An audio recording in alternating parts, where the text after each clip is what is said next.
Hello student, welcome to my YouTube channel PBGT की class 10 के पिछले वीडियो में हमने पढ़ा था बायोलॉजी के। वहाँ हमने जाना कि रक्त कोशिकाएं कितनी होती हैं और उनके कार्य क्या हैं और कैसे दिखते हैं। पिछले वीडियो में हमने एक चीज़ छोड़ी हुई थी जिसे हमने बताया था कि हम पढ़ेंगे कि रक्त का कार्य क्या होता है, ठीक है। और कुछ वहाँ मिस था जो इस वीडियो में हम देखेंगे। तो आइए हम देखते हैं कि जो आरबीसी और डब्ल्यूबीसी है, यानी श्वेत रक्त कोशिकाएं और लाल रक्त कोशिकाएं, उनका जीवन काल क्या होता है, ठीक है। वो किस जंतु में कैसे दिखते हैं और उनकी जो बनावट है या उनके बनने या निर्माण होने की कार्य वो कहाँ होती है और वो टूटते कहाँ हैं। इन बातों को हम लोग जानते हैं, ठीक है। तो हमने 3 चीज़ जाना था कि आरबीसी जिसका वैज्ञानिक नाम होता है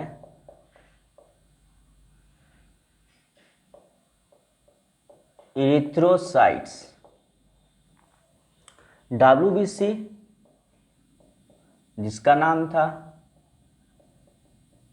ल्यूकोसाइट्स और तीसरा था ब्लड प्लेटलेट्स जिसका था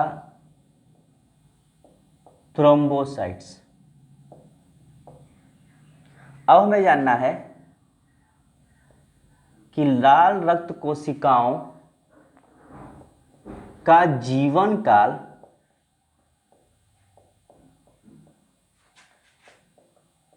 120 दिनों का होता है। यानी ये कि लाल रक्त कोशिकाएं शरीर के अंदर, प्लाज्मा के अंदर 120 दिनों तक रहती हैं और अपना कार्य करती हैं। 120 दिनों का होता है, ठीक। दूसरा पॉइंट इसका होगा कि आरबीसी का निर्माण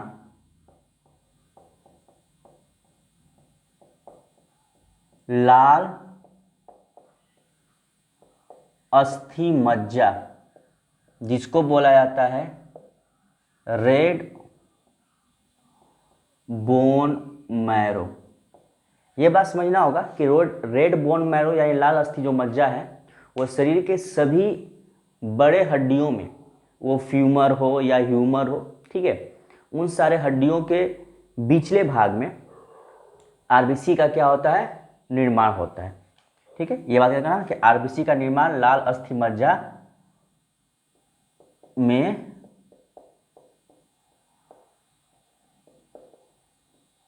होता है। अब बात आती है कि आरबीसी टूटते कहाँ हैं। तो आरबीसी का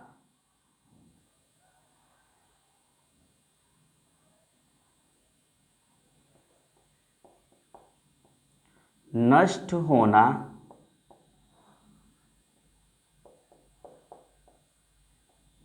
पलीहा या यकृत में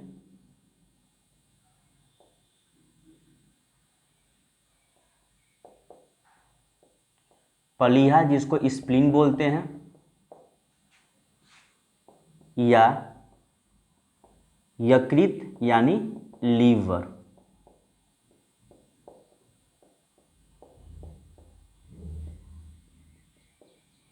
में होता है। तो 2 पॉइंट कि आरबीसी का निर्माण कहाँ होता है, तो रेड बोन मैरो यानी लाल अस्थि मज्जा में होता है, ठीक है। और इनका नष्ट होना या टूटना कहाँ होता है, तो 2 जगह, स्प्लीन और यकृत यानी पलीहा और यकृत के अंदर। ज़्यादातर पलीहा के अंदर ही होता है, कभी कभी लीवर के अंदर भी होता है, ठीक है। अगर एग्जाम में क्वेश्चन पूछे कि आरबीसी का टूटना कहाँ होता है और ऑप्शन उसमें दिया हो पलीहा और यकृत, तो आपको पलीहा प्रीफर करके मानना होगा आंसर। अगर ना दिया हो तो आपको याद करना ज़्यादातर कहाँ होता है, पलीहा में। इसके बाद हमने एक बात और कही थी कि आरबीसी जो है, तो आरबीसी को केंद्रकहीन बोलते हैं। यानी ये कि मनुष्य और अन्य मैमेलियन वर्गों के जंतुओं में जो आरबीसी है उसके अंदर केंद्रक नहीं पाए जाते, केंद्रकहीन होते हैं। तो अपवाद किस में पाए जाते हैं, ये भी याद करना होगा। तो जो अपवाद होगा, अपवाद जो होगा तो वो अपवाद होगा लामा, जिराफ, लामा, जिराफ और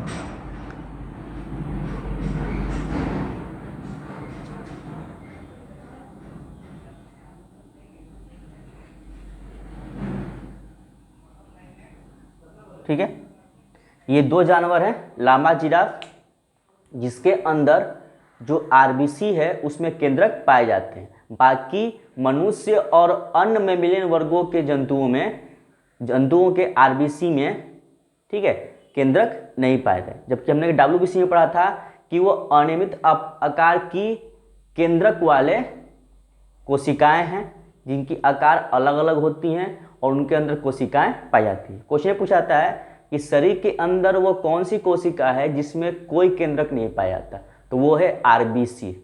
अपवाद के लिए दो जानवर का नाम याद करना होगा, लामा और जिराफ, ठीक है। इसके अलावा हम आगे देखेंगे एक और जानवर है ऊंट। इसके अंदर भी क्या पाया जाता है, मुख्य रूप से आरबीसी के अंदर केंद्रक पाया जाता है। तो ये बात थी आरबीसी को लेकर।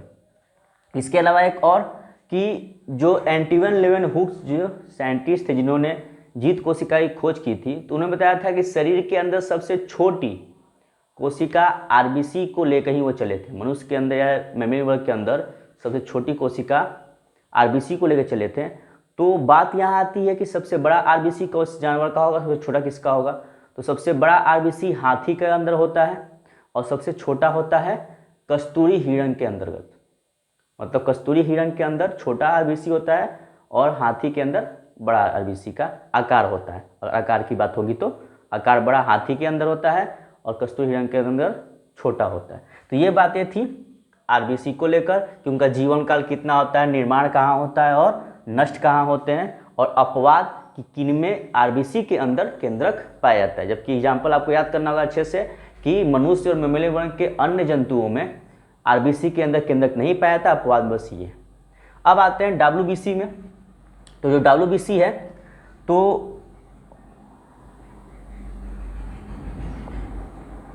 डब्ल्यूबीसी का जीवन काल 3 से 5 दिनों का होता है।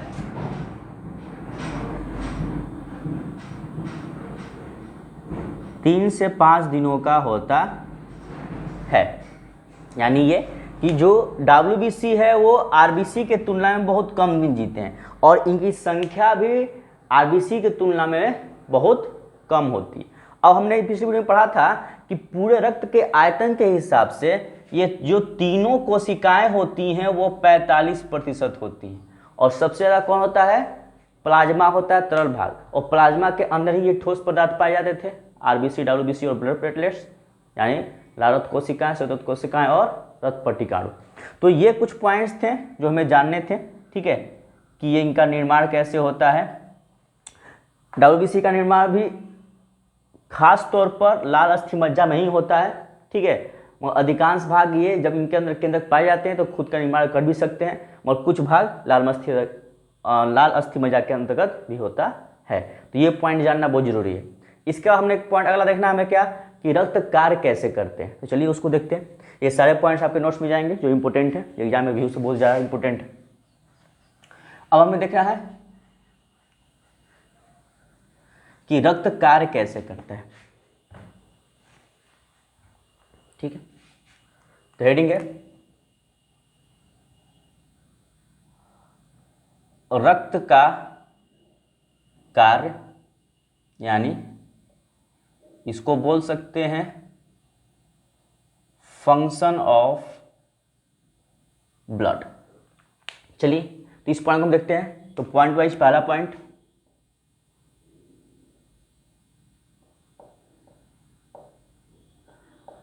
ऊतकों तक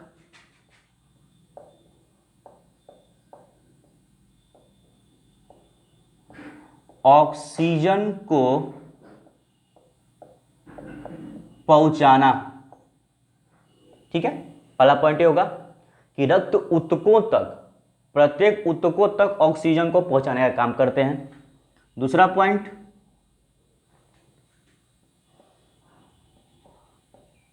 पोषक तत्वों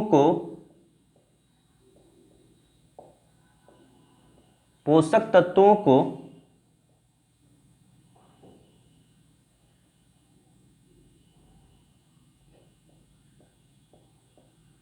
पहुंचाना।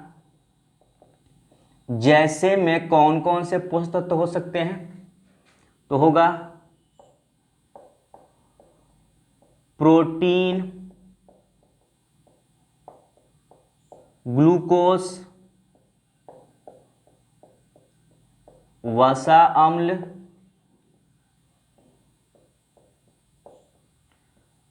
अमीनो अम्ल आदि।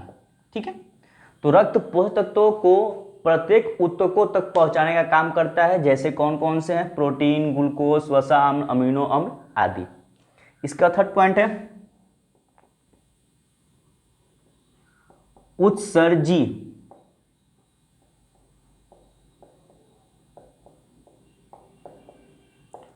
उत्सर्जी पदार्थों को शरीर से बाहर निकालना।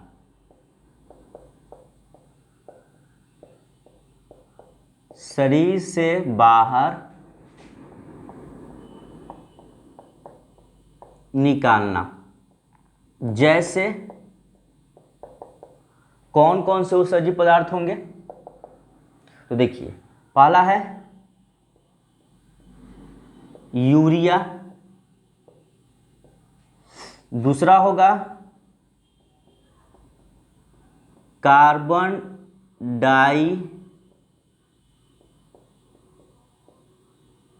डाइऑक्साइड यानी CO2। ठीक, और तीसरा है लैक्टिक अम्ल, इसको लैक्टिक एसिड बोल सकते हैं आदि। तो इन सारे चीजों को जो उत्सर्जी पदार्थ करने का अर्थ है कि जिनका शरीर में कोई काम नहीं है, ठीक है, वो अपशिष्ट पदार्थ होते हैं, तो उनको शरीर से बाहर निकालने का कार्य कौन करता है, रक्त करता है। तो किसी खास अंग के द्वारा रक्त क्या करेगा, उनको शरीर से बाहर निकाल देगा। अब यूरिया की बात करें तो यूरिया यूरिन के रूप में बाहर निकल जाता है।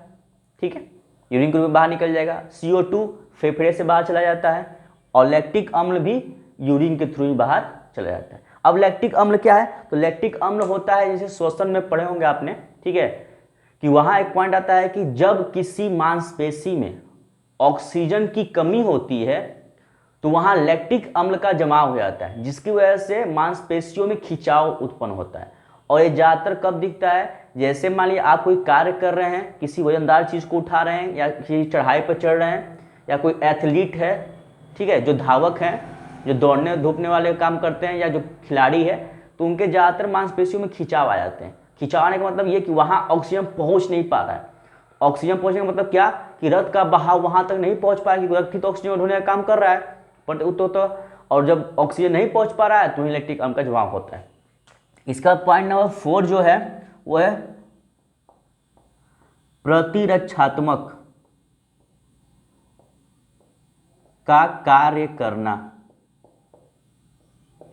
कि हमें पता है कि रक्त के अंदर WBC पाया जा रहा है, तो वो भी क्या करेगा, बाहर से कोई भी आने वाले सूक्ष्मजीवों द्वारा जो रोग होंगे उनसे, और शरीर के अंदर जो बन रहे टॉक्सिक पदार्थ उनसे क्या करेगा, सुरक्षा प्रदान करवाएगा। पॉइंट नंबर 5 जो है वो ये है संदेशवाहक का कार्य करना। ठीक है, जैसे हम मान लेंगे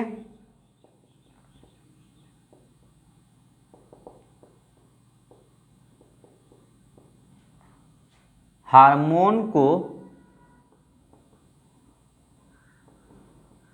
संदेश देना। ठीक है, हार्मोन को क्या करना, संदेश देना। और हमें पता है कि हार्मोन रक्त द्वारा ही क्या है, हार्मोन एक तरल पदार्थ होते हैं, ठीक है, केमिकल सब्सटेंस होते हैं, जो रक्त द्वारा ही क्या होते हैं, अन्य ऊतकों तक जाते हैं कार्य को संपन्न कराने के लिए। जब हम नियंत्रण और समन्वय टॉपिक पढ़ेंगे यानी केमिकल और कोऑर्डिनेशन में पढ़ेंगे तो वहाँ हम जानेंगे कि कैसे सेंट्रल नर्व सिस्टम यानी ह्यूमन ब्रेन, स्पाइनल कॉर्ड्स और ये हार्मोन्स मिलकर शरीर को कंट्रोल कैसे करते हैं अन्य चीज़ों के प्रति, ठीक है, प्राकृतिक में अन्य चीज़ों के प्रति वो कैसे कोऑर्डिनेट करते हैं, जोड़ने का काम करते हैं और कार्य करने का काम करते हैं। तो ये पॉइंट नंबर 5 हो गया। तो इतना पॉइंट अपने नोट्स में डालेंगे, फिर आते हैं हम अगले पॉइंट पे, ठीक है। ठीक है, इस पॉइंट को अपने नोट्स में डालेंगे, बहुत इंपॉर्टेंट है। इसका अगला पॉइंट जो है वो ये है पॉइंट नंबर 6,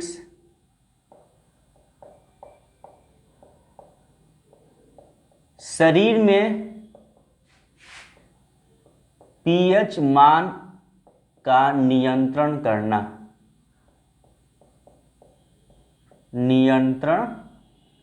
यही बात याद रखना कि पीएच वैल्यू का शरीर के अंदर बहुत ही महत्व होता है नियंत्रण करना, और वो नियंत्रण कौन करता है, रक्त करता है। और हमें पता है कि रक्त का पीएच मान 7.2 से 7.4 के बीच या उनके अंतर्गत ही होता है, ठीक है, जो क्षारीय नेचर के होते हैं।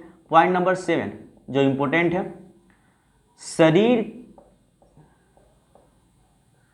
के ताप का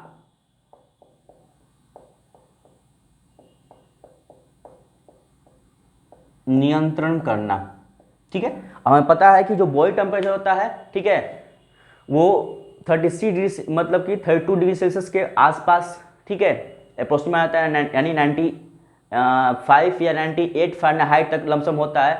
तो ये नियंत्रण करने का काम कौन करता है, रक्त करता है, ठीक है, कि बाहर के तापमान के हिसाब से शरीर को ढालना ये काम रक्त का होता है। अगर अधिक तापमान होंगे शरीर से पसीने के रूप में बाहर निकालेगा एक्सेस वाटर को, ठीक है, जिसकी वजह से तापमान के रूप में क्या होगा, शरीर का तापमान बाहर के तापमान के साथ नियंत्रित हो जाएगा, ठीक है।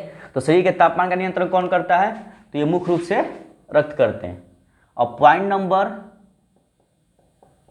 जो 8 है वो ये है कि शरीर के विभिन्न भागों तक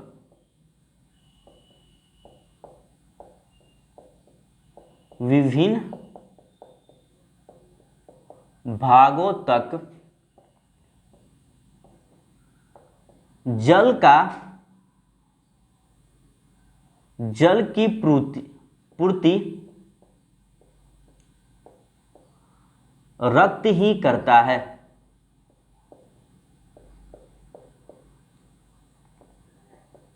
अब आमतौर पर पता होगा आपको कि एक स्वस्थ मनुष्य के अंदर 70% पानी होते हैं, ठीक है। तो कहने का अर्थ ये कि 70% पानी का मतलब ये कि हमें पता है कि पूरे शरीर के अंदर रक्त का बहाव होता है, और रक्त के अंदर जो प्लाज्मा है वो प्लाज्मा 90% पानी का कंटेंट करता है, मतलब 90% पानी को अपने अंतर्गत रखता है। तो वो 90% जो जल होते हैं वही जल पूरे शरीर में बनाए रखते हैं, ठीक है, जल के नियंत्रण को।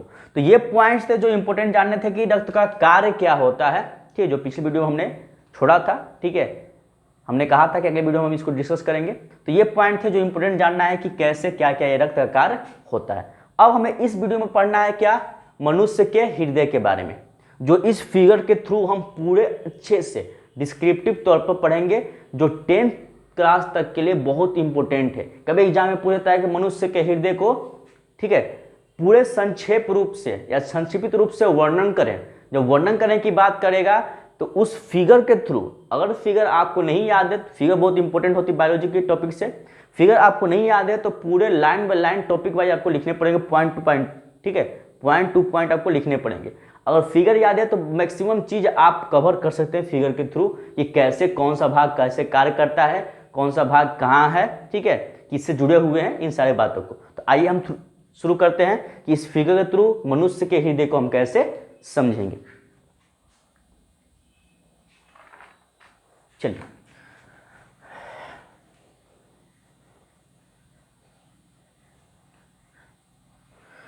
तो पहला पॉइंट इसमें यह जानना है मनुष्य के हृदय में कि मनुष्य के हृदय की बनावट एक मांसपेशी के आकार की तरह होती है, मांसपेशी के द्वारा बनी होती है, और बहुत ही कोमल और, ठीक है, बहुत ही कोमल ये होते हैं मांसपेशी के आकार के बने हुए। और ये स्थित कहाँ होते हैं, तो ये वक्ष गुहा के ठीक है, वक्ष गुहा के मध्य में। अब वक्ष गुहा क्या है, तो वक्ष गुहा वो भाग है जहां मुख्य रूप से फेफड़े स्थित होते हैं, जिसके अंदर फेफड़े स्थित होते हैं। तो वक्ष गुहा के मध्य में, ठीक है, पसलियों के मुख्य रूप से नीचे, तो जो पसलियां मतलब ये जो हमारा रिब केज है, ठीक है, जो रिब केज है उसके नीचे, ठीक है, और दोनों फेफड़ों के मध्य स्थित होती है। ये बात याद रखना है कि वक्ष गुहा के मध्य में, पसलियों के नीचे और दोनों फेफड़ों के मध्य क्या होता है, हृदय स्थित होता है। ये बात याद करनी है आपको, ठीक है। दूसरी बात जो इंपॉर्टेंट ये याद करनी है वो ये कि ये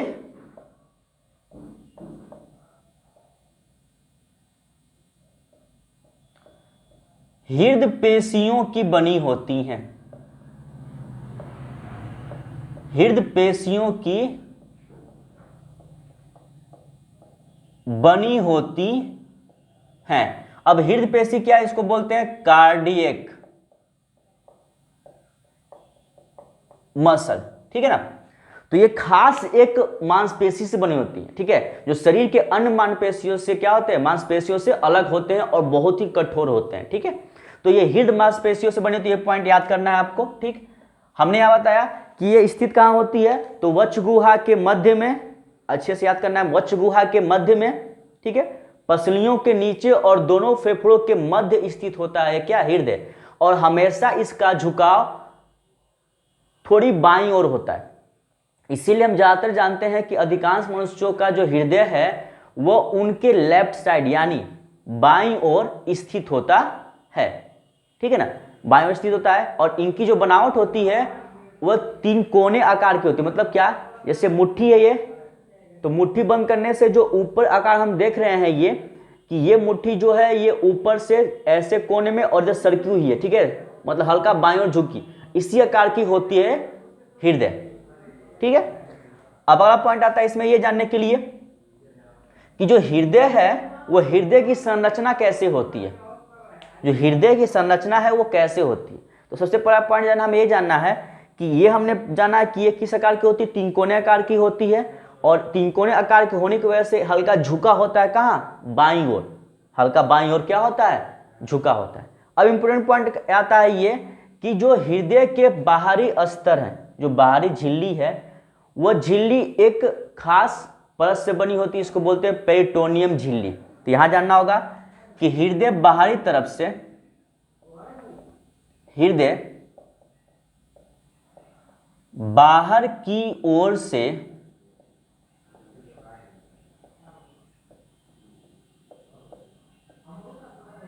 दोहरी झिल्ली,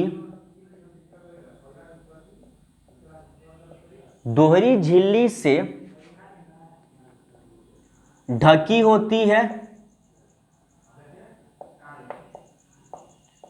ढकी होती है, जिसे पेरिटोनियम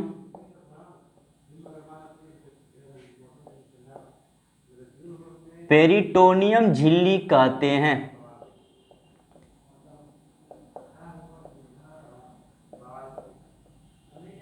पेरिटोनियम झिल्ली, ठीक है, पेरिटोनियम झिल्ली कहते हैं। और इस पेरिटोनियम झिल्ली को हम जानते हैं कि जो दोहरी झिल्ली ये दिख रही है बाहर में, जो दो दो लेयर दिख रहे हैं, यही क्या है, पेरिटोनियम झिल्ली है। और इसको हम अन्य नाम से जानते हैं, पेरिटोनियम झिल्ली को, इसको बोलते हैं हृदयावरण या पेरिकार्डियम। ये बात याद रखना है, जो एग्जाम के थ्रू बहुत इंपॉर्टेंट है, पूछा जाता है।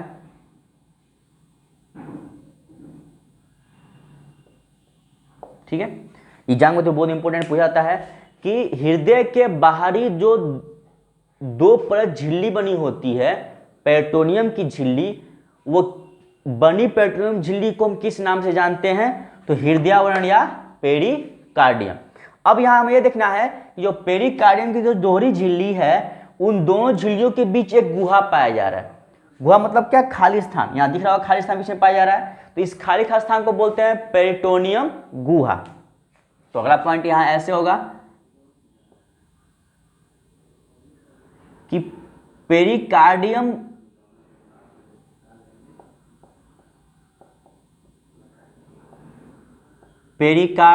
के मध्य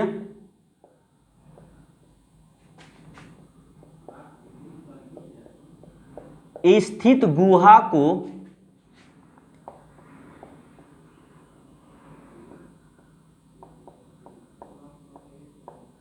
पेरिकार्डियम गुहा कहते हैं। यानी इसको आप बोलेंगे पेरिकार्डियम कैविटी। ठीक, ये जो बीच में खाली स्थान दिख रही है पूरे, ये सब क्या है? पेरिकार्डियम गुहा है। अब इसके अंदर कुछ तरल पदार्थ पाए जाएंगे जिसे हम बोलते हैं पेरिकार्डियम द्रव। यहां होगा कि इस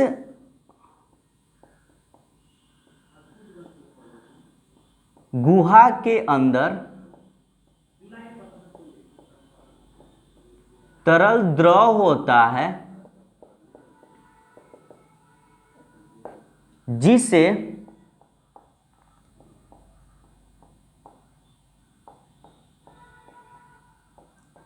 पेरिकार्डियल द्रव यानी कि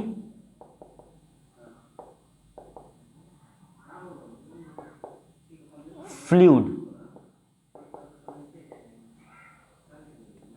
कहते हैं। ठीक, तो ये 3 पॉइंट जाना ये कि जो बाहरी दोहरी झिल्ली पेरिटोनियम की झिल्ली है उससे हम हृदय आवरण या पेरिकार्डियम बोलते हैं। ये पॉइंट याद हुआ। दूसरा ये कि ये दोहरी झिल्ली के बीच जो गुहा होती है उसे पेरिकार्डियल गुहा बोलते हैं। ठीक है, और जो तीसरी पॉइंट है वो तीसरी पॉइंट ये कि जो ये गुहा है इस गुहा के अंदर पेरिकार्डियल द्रव पाया जाता है। ठीक है, पेरिकार्डियल द्रव पाया जाता है।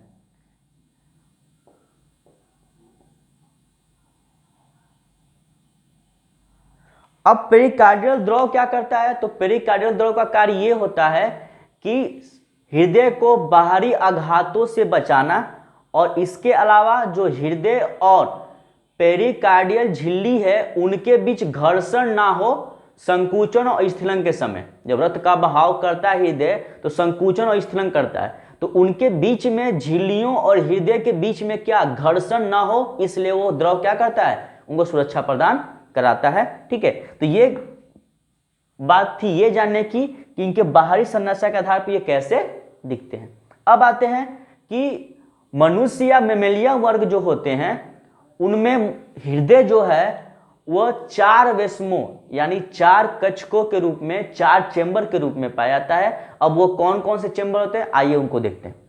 यहां फिगर में दिख रहा है कि इसमें 4 चेंबर दिख रहे हैं, 1 2 3 4।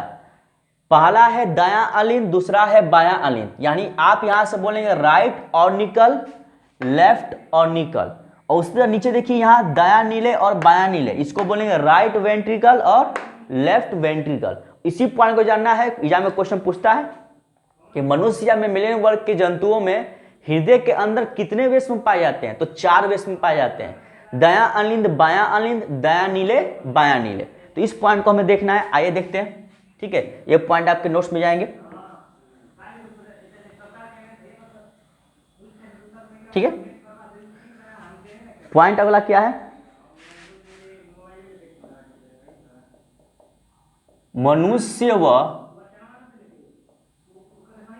अन्य मैमेलियन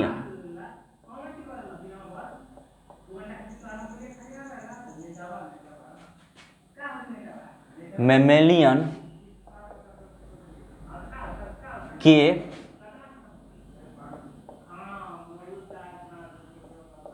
जंतुओं में हृदय के अंदर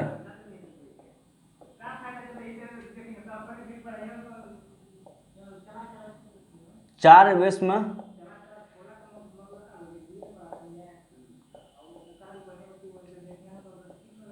वेस्म पाए जाते हैं। पहला यहां से दिख रहा है,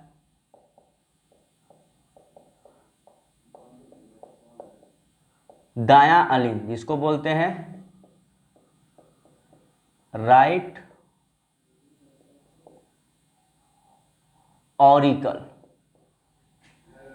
राइट ऑरिकल। दूसरा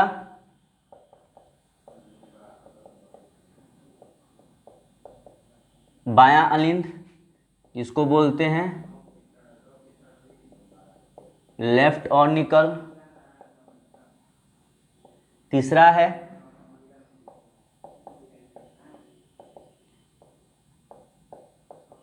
दायां नीले जिसको बोलते हैं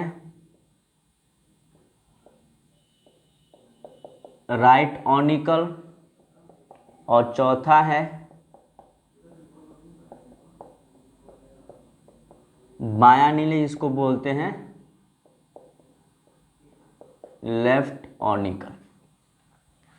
ये पॉइंट समझ में आई, ठीक है, कि ये 4 भाग होते हैं। मनुष्य या अन्य मेमलियन वर्ग के जंतुओं में 4 वेश्म होते हैं हृदय के अंदर। अब देखिए इन चारों वेश्म को एक विभाजिता यानी सेप्टम क्या करता है, बराबर भागों में बांटता है। तो हमें याद करना है कि इन वेश्मों को बांटने का जो कार्य करता है उसे विभाजिता या सेप्टम कहते हैं। अब ये बात है कि इन सेप्टम का नाम कैसे होगा, तो देखिए जो दायां और बायां अलिंद को बांटता है सेप्टम, उसे बोलते हैं अंतरा अलिंद भित्ति। क्या बोलते हैं, अंतरा अलिंद भित्ति। मतलब ये कि दायां और बायां, राइट और लेफ्ट ऑर्निकल को जो बांटने का काम करता है उसे बोलते हैं अंतरा अलिंद भित्ति। ठीक है, ये पॉइंट याद करना है। तो यहां देखिए जो अगला पॉइंट बनेगा वो ये होगा कि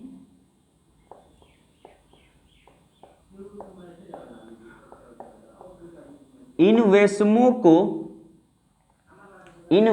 को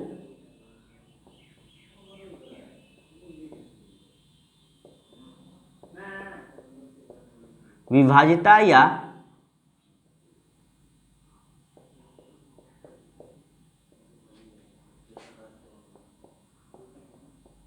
सेप्टम के द्वारा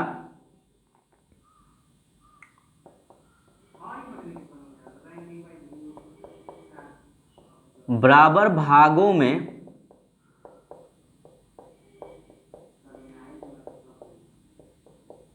बांटता है। इन वेश्मों को एक विभाजिता सेप्टम के द्वारा बराबर भागों में क्या है, बांटने का काम करता है। ठीक है, अब हमें जानना है कि जो दायां अलिंद और बायां अलिंद है, दायां और बायां अलिंद जिस विभाजिता द्वारा विभाजित होते हैं, जिस विभाजिता द्वारा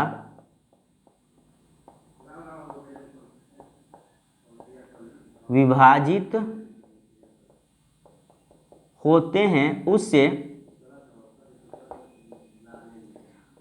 अंतरा अलिंद भित्ति के नाम से जानते हैं। अंतरा अलिंद भित्ति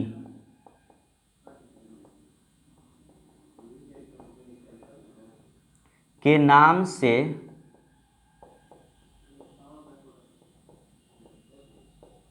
जानते हैं। उसी तरह यहां फिगर में दिख रहा है कि जो दायां और बायां नीले को बांटने का काम कर रहा है उसे बोलते हैं अंतरा नीले भित्ति। उसी तरह यहां वाला पॉइंट देखेंगे,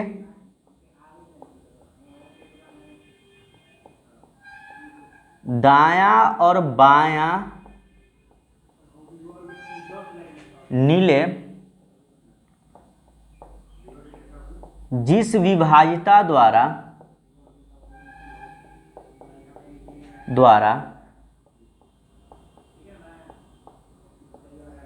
विभाजित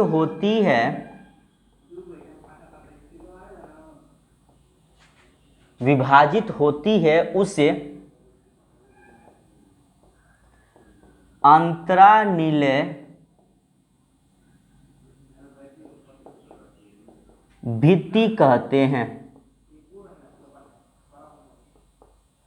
ठीक है, इतने पॉइंट अपने नोट्स में डालेंगे आप। ठीक है, यहां जानना ये है कि जो 4 वेश्म थे वो 4 वेश्म एक विभाजिता यानी सेप्टम द्वारा बराबर भागों में बट गए, और वो जो बटे तो 2-2 भागों के जो विभाजिता उनके नाम क्या है। तो ऊपर के जो दायां और बायां अलिंद थे यानी राइट और लेफ्ट ऑर्निकल, उनको जो विभाज्यता बांटा उसे अंतरालिंद भित्ति के नाम से जानते हैं। और जो दो नीचे दायां और बायां नीले हैं उनको जो विभाज्यता बांटी उसको बोलते हैं अंतरानीले भित्ति। इसलिए फिगर बहुत इंपॉर्टेंट होता है। पूरे फिगर में आपको सारा पॉइंट दिख जाएगा। अगर फिगर दिमाग में आपके है तो आप सारे पॉइंट को क्या कर सकते हैं, दिख सकते हैं, दिखा सकते हैं। अब इसका बात आती है ये कि जो विभाज्यता हो गई, तो एक पॉइंट यही जानना होगा कि जो दायां और बायां अलिंद है वह हृदय के अग्रभाग में, ठीक है, चौड़े अग्रभाग में स्थित होते हैं। कौन? दायां और बायां अलिंद।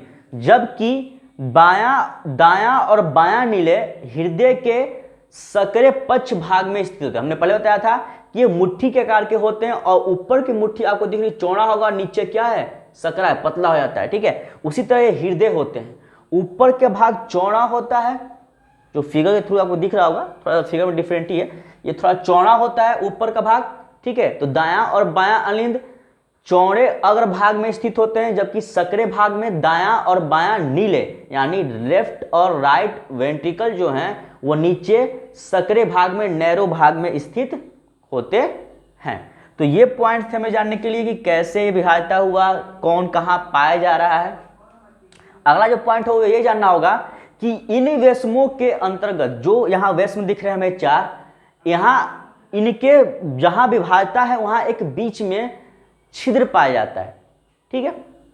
जिस छिद्र को हम बोल सकते हैं यहां से कि अगर हम इस दो भाग को लेके चलें, कौन से, इस वाले भाग सेटन द्वारा हम यहाँ लेफ्ट वाले को लेके चलें, सॉरी राइट वाले को लेके चलें, तो राइट में देखिए क्या है, दायां अलिंद और दायां नीले। तो दायां अलिंद और दायां नीले के बीच में एक छिद्र पाया जाता है, जो करता क्या है कि इस वेश्म से जो रक्त होते हैं वो इस वेश्म में आते हैं। तो इस वेश्म से जो रक्त इस वेश्म में आ रहे हैं तो उस छिद्र द्वारा आते हैं। तो उस छिद्र को क्या बोलते हैं, तो उस छिद्र को बोलते हैं हम लोग दायां, ठीक है, दायां अलिंद नीले छिद्र, दायां अलिंद नीले छिद्र बोलते हैं। और इस छिद्र के ऊपर एक मांसल रचना पाई जाती है, उस रचना को बोलते हैं त्रिदलीय कपाट यानी ट्राइकस्पिड वेवल्स बोलते हैं। ट्राइकस्पिड वेवल्स, ये बहुत इंपॉर्टेंट, याद करना होगा, पूछा था एग्जाम में कि ट्राइकस्पिड वेवल्स या त्रिदलीय कपाट अवस्थित होते हैं। कहां अवस्थित होते हैं, तो दायां अलिंद और दायां नीले के छिद्र के ऊपर स्थित होते हैं। यानी दायां अलिंद और दायां नीले के छिद्र के ऊपर क्या स्थित होता है, तो ट्राइकस्पिड वेवल्स एक मांसल पेशी आकार का त्रिदलीय कपाट स्थित होता है, जिसकी वजह से होता क्या है कि ये रक्त दायां अलिंद से दायां नीले में आते तो हैं मगर वापस ऊपर नहीं जा सकते, तो उनको रोकने का काम करता है वो त्रिदलीय कपाट। उसी तरह दूसरा कपाट कहां मिलेगा आपको, तो वो कपाट मिलेगा बायां अलिंद और बायां नीले के छिद्र के ऊपर। तो इस छिद्र का नाम क्या होगा, तो इस छिद्र का नाम होगा बायां अलिंद नीले छिद्र। नाम हमें अच्छे से याद करना है कि बायां अलिंद नीले छिद्र, उसके ऊपर एक मांस रचना पाई जाती है, इसको बोलते हैं द्विदलीय कपाट या मिट्रल कपाट बोलते हैं। यहां फिगर में दिख रहा होगा, द्विदलीय कपाट या मिट्रल कपाट उसे बोलते हैं, या मिट्रल कपाट, ठीक। इसका भी काम सेम वही है जैसे काम द्विदलीय कपाट का था। मतलब यह कि रक्त को बाएं अलिंद से दाएं नीले में आने देता है मगर वापस इनको जाने नहीं देता है, ठीक है। जब ऊपर के वेश्म जब संकुचन करेंगे तो जो रक्त ऊपर के वेश्म में मौजूद है वो कहां संकुचन के दौरान कहां चले आएंगे, नीचे वाले वेश्म में। और जैसे ही ऊपर का भाग स्थिलन होगा तो वो कपाट जो खुला है छिद्र के ऊपर से स्थिलन के दौरान ही, मतलब वो जैसे ही पचकने के बाद फूलते हैं, ठीक है, तो जैसे ही स्थिलन करेंगे अपने पूर्ण अवस्था में आएंगे तो कपाट पुनः उनके ऊपर आकर लग जाएगा कि वो रक्त जो नीचे वेश्म में गए वो वापस ऊपर विपरीत दिशा में न आ पाए, इसलिए काम करते हैं। तो आइए पॉइंट देखते हैं, अगला पॉइंट क्या कर रहा है। फिगर के थ्रू पूरी डिटेल समझना है इसको अच्छे से कि कैसे ये दिखते हैं और कैसे कार्य करते हैं। तो चलिए अगला पॉइंट था हमारा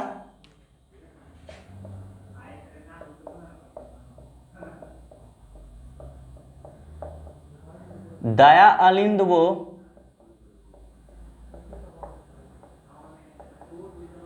दायां नीले छिद्र जो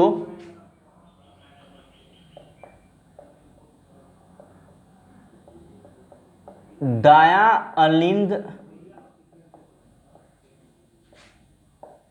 नीले छिद्र के द्वारा खुलता है,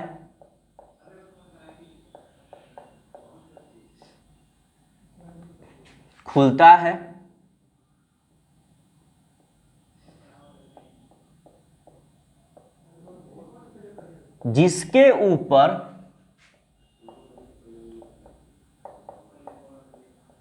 एक मांसल संरचना होती है,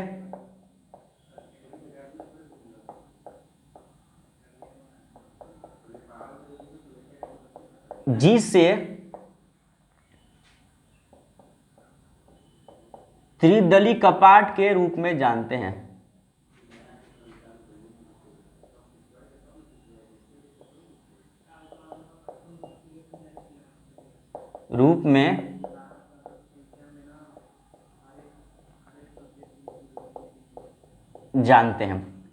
ठीक है, इसको बोलते हैं ट्राइकस स्पीड।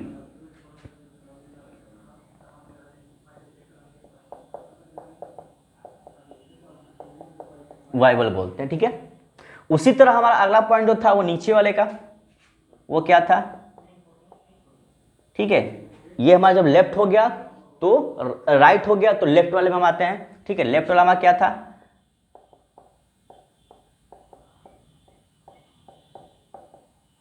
बायां अलिंद वो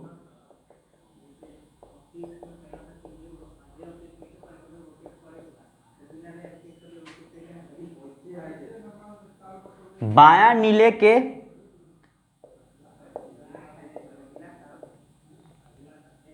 छिद्र जो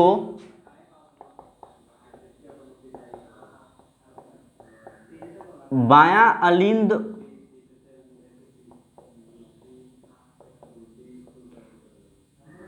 नीले छिद्र के द्वारा खुलता है,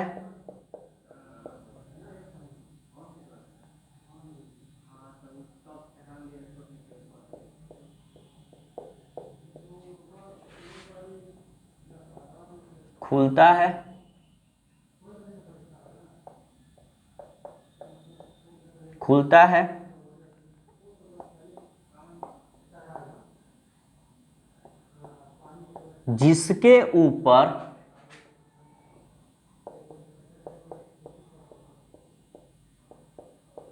मांसल संरचना होती है,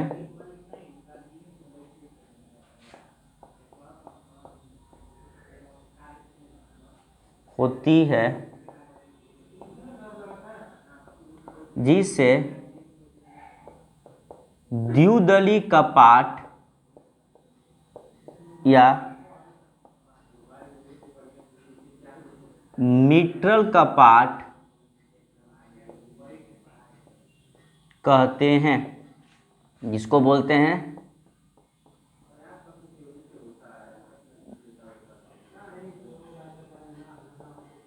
बाइकस्पीड वेवल्स। ठीक है, अगर शॉर्ट में अगर इसे याद करना है, अगर ज़्यादा दिक्कत होती है याद करने में, तो ऐसे आप याद कर सकते हैं। क्या? सिंपल में तो यहाँ देखिए, ऐसे कर लीजिए, राइट ऑर्निकल, ऐसे राइट वेंट्रिकल का जो ओपनिंग होता है, ठीक है, होल ओपनिंग होता है, वो होल ओपनिंग खुलता है ट्राइकस्पीड वेवल्स यानी त्रिदली कपाट। उसी तरह जो लेफ्ट ऑर्निकल और लेफ्ट वेंट्रिकल का जो होल ओपनिंग होता है,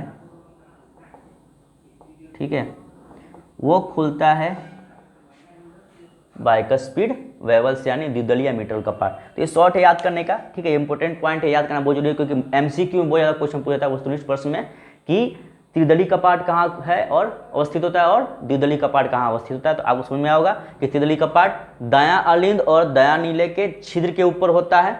अच्छे से, दायां अलिंद और दायां नीले के छिद्र यानी राइट ऑर्निकल और राइट वेंट्रिकल के होल के ओपनिंग स्थित होता है कौन, ट्राइकस्पिड वाल्व्स यानी त्रिदली कपाट, और यहाँ बायां अलिंद और बायां नीले के छिद्र के ऊपर कौन स्थित होता है, द्विदली कपाट या मिट्रल कपाट। तो हमने यहाँ जान गया कि इनका कार्य क्या होता है। अब आते हैं अगले पॉइंट में, ठीक है। जो अगला पॉइंट हमारा है वो क्या है, इस पॉइंट को आप अपने नोट्स में डालेंगे। चलिए इसे मिटाते हैं। चलिए अब आते हैं अगले फिगर में, देखते हैं हम लोग फिगर अगला क्या बोल रहा है, ठीक है। देखिए अब जो पॉइंट समझना बहुत इंपॉर्टेंट है वो ये देखिए, दाएं नीले के बाईं ओर से, ठीक है, बाईं ओर से एक फुफ्फुस चाप निकलता है। अब फुफ्फुस चाप है कहाँ वो देखिए फिगर में, ठीक है। वो फुफ्फुस चाप यहाँ है, ये फिगर दिख रहा है, ठीक है। ये पॉइंट जो देखिए ध्यान से, इस पॉइंट को फुफ्फुस चाप, ठीक है। तो फुफ्फुस जो चाप निकलता है, ये फुफ्फुस चाप मुख्य रूप से दाएं नीले से जो रक्त है उनको फेफड़ों तक ले जाने का काम करता है। और एक पॉइंट यहां जानना जरूरी है कि इस फुफ्फुस चाप के जो उद्गम स्थान है वहां 3 अर्धचंद्राकार वॉल्व पाए जाते हैं। मतलब अर्धचंद्राकार वॉल्व कुछ इस प्रकार से वॉल्व पाए जाते हैं 3, ठीक है।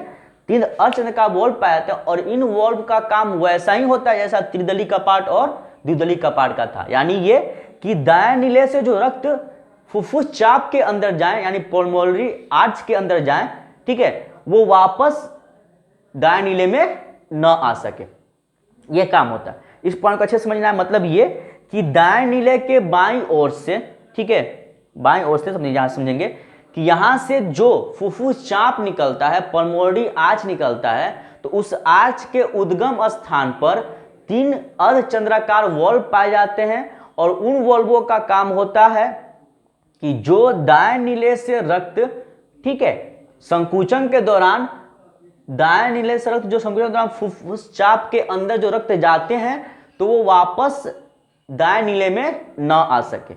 अब आगे ये जानना हमको है कि फुफ्फुस चाप आगे चलकर, ठीक है, फुफ्फुस चाप आगे चलकर 2 भाग में यानी दाएं और बाएं फुफ्फुस धमनियों में बढ़ जाते हैं और ये रक्त मुख्य रूप से फेफड़ों में ले जाकर देते हैं। अपवाद वाले क्वेश्चन पूछे जाते हैं, आपको याद करना होगा। जब हम पढ़ेंगे रक्तवाहिनियां, वहां हम पढ़ेंगे रक्तवाहिनियां 3 होती हैं, ठीक है।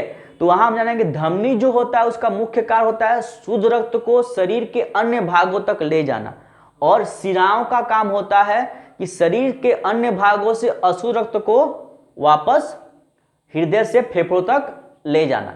तो यहां जस्ट उल्टा अपवाद हो जाता है। हमने कहा कि फुफ्फुस चाप आगे की ओर जाकर, ठीक है, 2 दाईं और बाईं फुफ्फुस धमनियों में बढ़ जाते हैं और वहीं मुख्य रूप से जो दाएं नीले से रक्त लेकर जा रहे हैं वो फेफड़ों तक ले जाते हैं।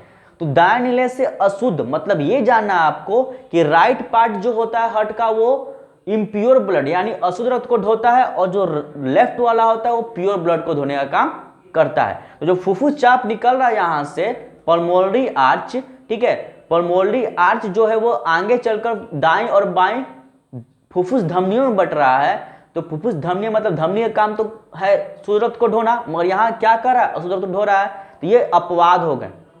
क्वेश्चन पूछता है कि हृदय के अंदर, ठीक है, कौन अपवाद हैं? अपवाद हैं फुफ्फुस धमनियां जो अशुद्ध रक्त को ढोने का काम करती हैं दाएं नीले से फेफड़ों तक। तो आइए अगला पॉइंट हम लोग देखते हैं।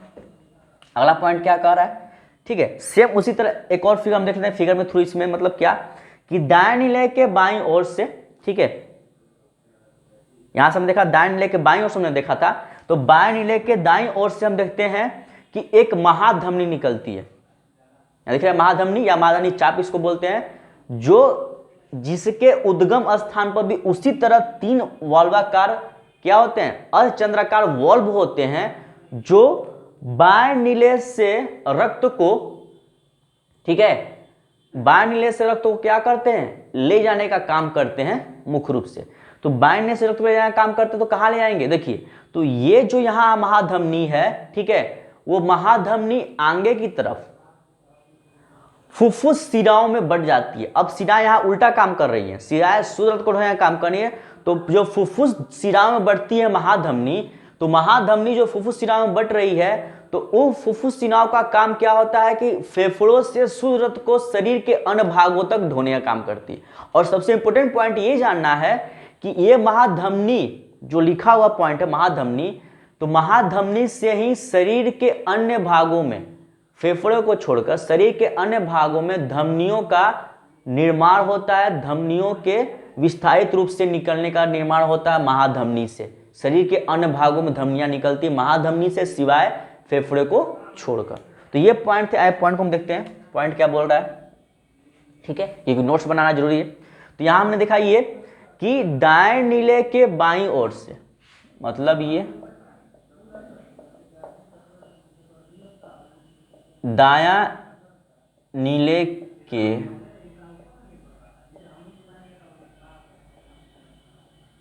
बाईं ओर से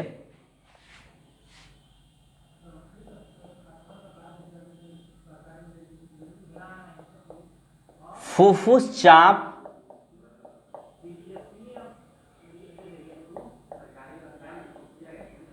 निकलता है, ठीक है, जिसके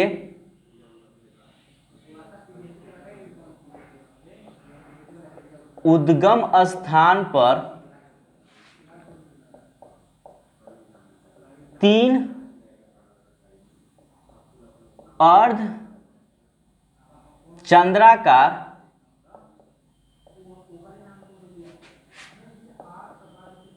वॉल्व पाया जाता है।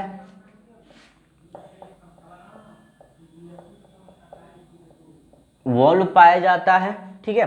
अब इसका क्या पॉइंट, ये फुफ्फुस चाप या यह फुफ्फुस चाप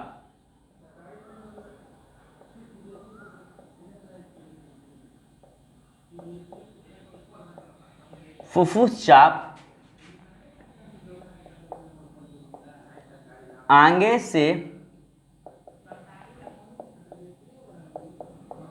बाईं और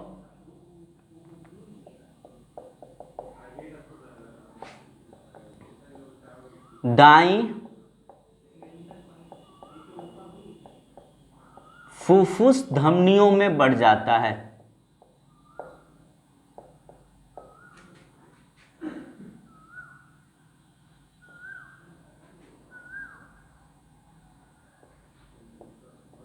फुफ्फुस धमनियों में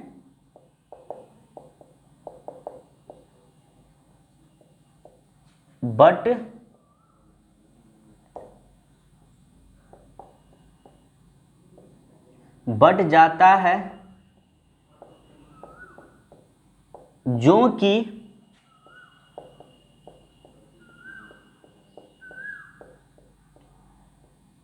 दायां नीले से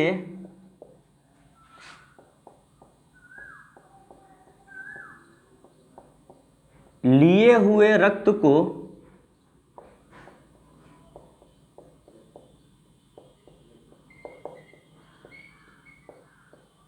फेफड़ों तक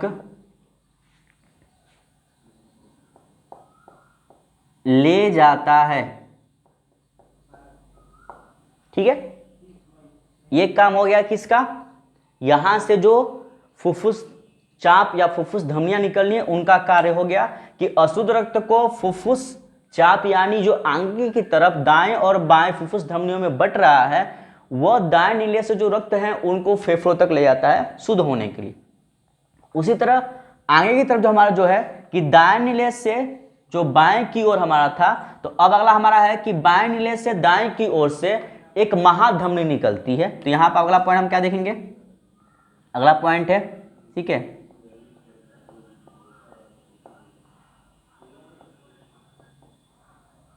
नीले दाईं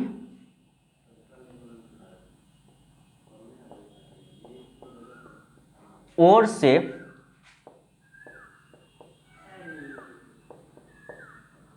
महाधमनी या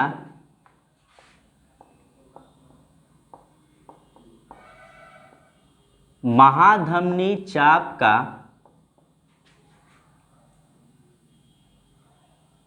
महाधमनी चाप निकलता है, ठीक है, जिसके उद्गम स्थान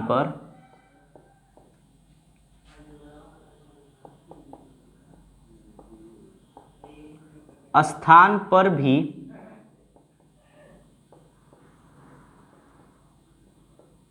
और चंद्राकार वॉल्व पाया जाता है।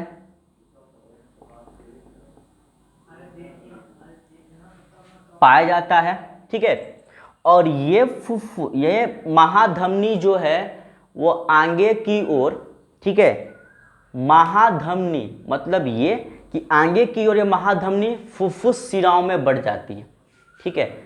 अब ये जो महाधमनी है वो फुफ्फुस शिरा में बढ़ती है, तो ये जानना हमें इंपॉर्टेंट है। यहां से हम लिख रहे हैं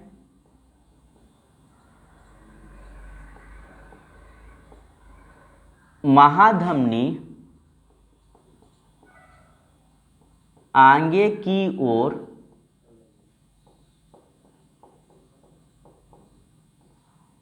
फुफ्फुस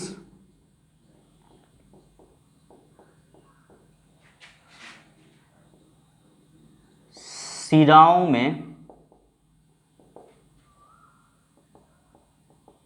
बढ़ जाती है। पहले इतने पॉइंट आप नोट डालेंगे, फिर इसको हम ऊपर लिख रहे हैं अगला पॉइंट जो है, ठीक है, बढ़ जाती है।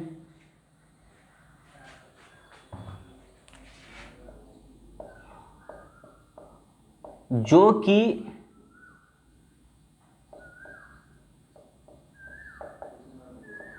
फेफड़ों से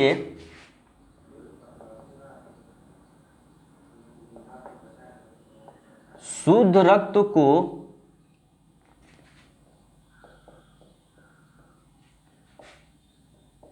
शरीर के विभिन्न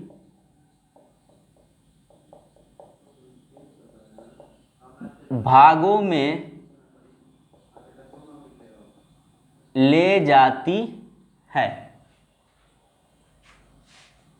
ठीक, ये काम हो गया किसका?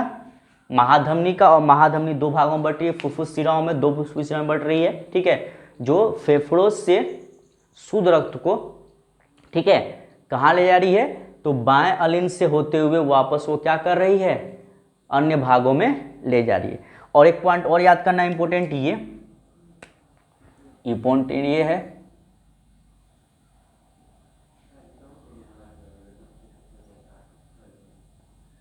महाधमनी से शरीर के अंदर सभी धमनियों का उद्गम होता है।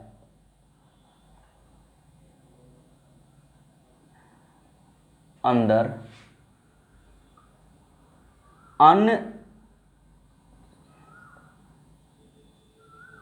धमनियों का उद्गम होता है, ठीक है, सिवाय किसको छोड़कर? फेफड़ों को छोड़कर। तो आपको याद करना, क्वेश्चन पूछेगा कि कहां से धमनियों का उद्गम होता है, तो महाधमनी से ही, ठीक है, शरीर के अन्य भागों में धमनियों का उद्गम होता है, मतलब आर्टरीज का उद्गम होता है। अब इसके बाद अगला जो पॉइंट ये जानना हमको, ये है लास्ट इस फिगर का, वो ये कि मुख्य रूप से, ठीक है, जो यहां दिख रहा है हमको दायां अलिंद है, मुख्य रूप से दाएं अलिंद के ऊपर दो अग्र महाशिरा और एक पक्ष महाशिरा स्थित होता है, जिनका मुख्य काम होता है शरीर के अन्य भागों से अशुद्ध रक्त को कहां लाना? दाएं अलिंद में वापस लाना। और फिर वो दायां अलिंद दाएं नेले में रक्त को देता है, अशुद्ध रक्त को, और जो फुफ्फुस चाप से होते हुए फेफड़ों में चले जाते हैं। तो ये काम था रक्त का, जो हमें जानना बहुत जरूरी था कि हृदय की संरचना कैसी होती है, ठीक है, कैसे करते हैं। तो इस वीडियो में बस इतना ही जानना है कि कैसे होगा। तो लास्ट पॉइंट हम इस वीडियो देख लेंगे, क्या? ये कि दाएं अलिंद के ऊपर दो अग्र महाशिरा और एक पक्ष महाशिरा होते हैं, जो शरीर के अन्य भागों से अशुद्ध रक्त को दाएं अलिंद में लाते हैं, ठीक है। तो ये पूरा फिगर को हम टोटली देख चुके हैं कि कैसे इस फिगर के अंदर जितने भी हमारे पॉइंट्स हैं वो हम पॉइंट को कैसे लिखेंगे एग्जाम के थ्रू। अगर फिगर याद है तो फिगर आपको याद है तो मैक्सिमम कुछ ही पॉइंट आप लिख सकते हैं तो आपके नंबर बन सकते हैं, क्योंकि ये फिगर 5 नंबर में हमेशा एग्जाम में कभी ना कभी पूछते हैं कि हृदय को संचित मतलब कि संचित करते हुए उनका नामकरण करें या उनका वर्णन करें। ठीक, तो ये पॉइंट्स थे जो अगले वीडियो में हम पढ़ेंगे। वहाँ हम पढ़ेंगे मुख्य रूप से ये कि हृदय की कार्यविधि क्या होती है, उसका मैग्नीज्म क्या होता है। ठीक है, उसका मैग्नीज्म क्या है, वो कैसे कार्य करता है, कैसे हम हृदय को कहते हैं कि वो डबल सर्कुलेशन काम करता है, द्विगुणन परिसंचरण का काम क्या, परिवहन का काम करता है। ठीक, और इसके अलावा हम जानेंगे संकुचन स्थिलन यानी सिस्टोलिक डायस्टोलिक प्रेशर किसे बोलते हैं, जो हमको ब्लड प्रेशर के अंतर्गत पढ़ना है। इसके पॉइंट हम पढ़ेंगे कि एसे नोड किसे कहते हैं, ठीक है, पेस मेकर किसे कहते हैं, और किस विद्युत यंत्र द्वारा हम हृदय के अंदर पाए जाने गतियों को या उनके अंदर विकार को, किसी रोग को हम जानते हैं, वो ईसीजी के थ्रू जानते हैं। ईसीजी है क्या, ये पॉइंट को हम अगले वीडियो में जानेंगे। तो ये पूरे पॉइंट जो हमारा था इसमें समझने के लिए ये कि हम इस पॉइंट को समझेंगे पूरे फिगर के थ्रू कि कैसे इन चीजों को हम दिखाएंगे और बतलाएंगे कि कैसे ये कार्य करते हैं, और पूरे पॉइंट को हम कैसे बतलाएंगे। तो ये पूरे चीज थे आपके फिगर साथ पॉइंट दिखाने का, जो आई होप आपको समझ में आया होगा। ठीक है, पूरे पॉइंट को अच्छे से आप समझेंगे, पूरे बुक्स को लेते हुए एनसीईआरटी के थ्रू ही चला है पूरे, एक भी इसमें से कुछ आगे आपको डिटेल बताया नहीं गया। हाँ, डिस्क्रिप्टिव पूरे चीज को दिया गया, तो डिस्क्रिप्टिव जाना बहुत जरूरी है। ठीक है, लास्ट ये पॉइंट को आप अच्छे से अपने पॉइंट में लिख लेंगे क्या, कि दायां अलिंद के ऊपर 2 अग्र महाशिरा और एक पक्ष महाशिरा होते हैं जो शरीर के अन्य भागों से अशुद्ध रक्त को दाएं अलिंद में लाते हैं। तो चलिए मिलते हैं अगले वीडियो में, तब तक के लिए ऑल द बेस्ट।